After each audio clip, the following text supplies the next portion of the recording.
So many moments happen around us every day at any given time. Most moments I do not even think twice about, yet undoubtedly these moments set the path for my future.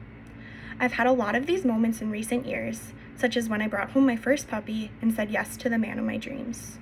However, while these peak experiences surely changed my future, they did not necessarily change the way I view the world. For pretty much my whole life, I've been set in my own ways with my family. I've always viewed them as my mom, my aunt, my grandma.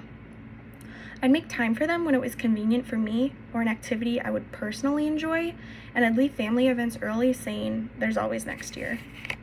Well, that statement is true until it isn't. My name is Alyssa Dolger, and recently I've been seeing the world a little differently. About 5 months ago, my grandpa was diagnosed with cup cancer, and that diagnosis changed my life. During the summer of 2021, my family began having a lot of health scares with my grandpa. He has always been extremely fit, healthy, and active, so it concerned a lot of us when he began falling all over hiking trails in the Smoky Mountains. For about 2 decades, my grandparents have been visiting those mountains multiple times a year to hike and explore. He's typically the leader of the pack and the one to push us all forward. It was unusual for him to have so many dizzy spills in 1 week, so my grandma took him to the hospital. This is when we learned of my grandpa's tumor, and the news really only got worse from there. For the first few weeks, we were told it was a softball-sized tumor near his heart, which is why his breathing was troubled and he'd been falling so much. They did not want us to worry either, because they weren't even sure it was cancerous. My grandpa's tumor ended up being a bit larger than softball-sized. Instead, it was a 10-inch by 4-inch tumor in his chest cavity, affecting both his lungs and heart. Not only was it cancer, but it was a type of cancer that got misdiagnosed 4 times over the span of another month or 2. Additionally, he had a heart valve problem and would need surgery. It took an emotional toll on everyone to hear so many different cancer diagnoses. With the first diagnosis, his outcome didn't look good and death seemed inevitable. With his second diagnosis, we all felt like we could breathe again because this one didn't seem so bad. After the third diagnosis, all of our nerves and stress came back because we just wanted to finally figure it out for him. When we received his real diagnosis, it felt like a punch to the gut.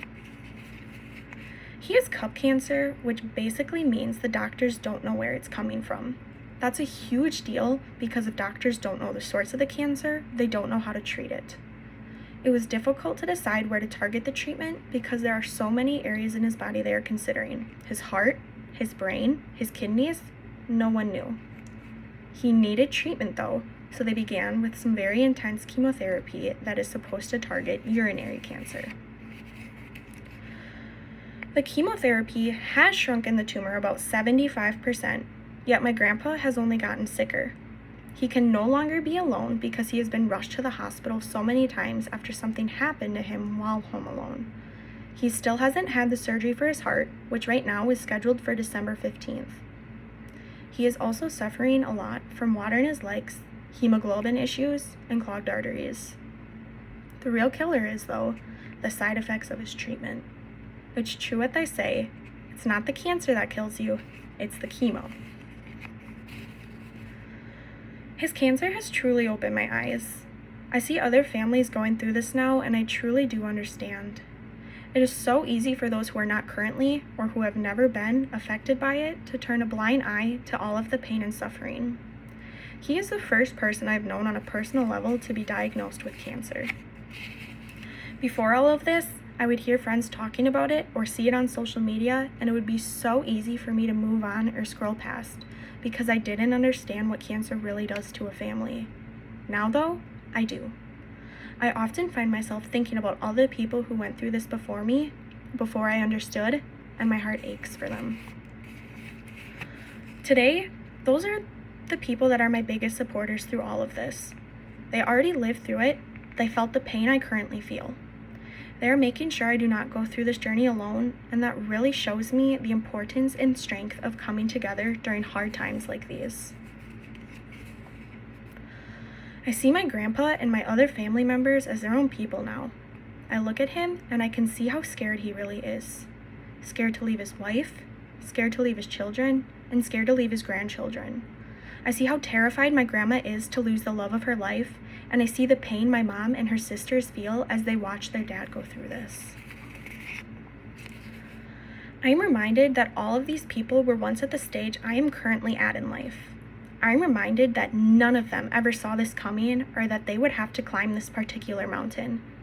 50 years ago, my grandparents were engaged, just as I am today. Ever since my grandpa's diagnosis, I can't help but look at my fiancé and imagine the pain I would feel if he received such a diagnosis after a literal lifetime together. One of the worst aspects of this journey, though, is seeing it through my dad's eyes.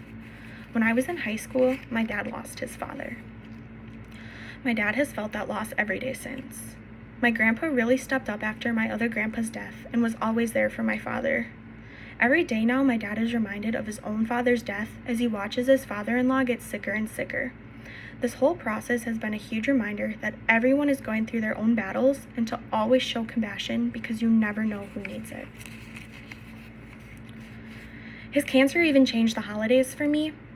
I have never been one to prioritize gifts or material items on holidays, but I have been one to really want certain food or to do certain things. At the end of the day, though, that is not what matters. This Thanksgiving, we found out we would likely be apart from my grandparents because my grandpa is very sensitive around food right now.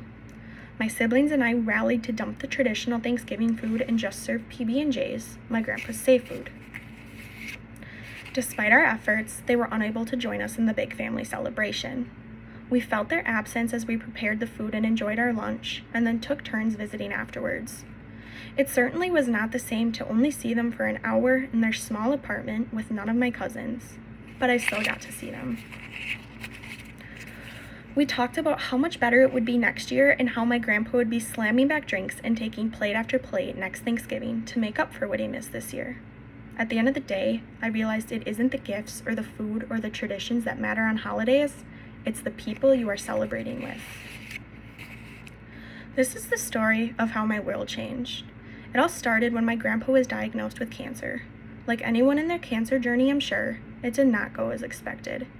It has not been an easy fight.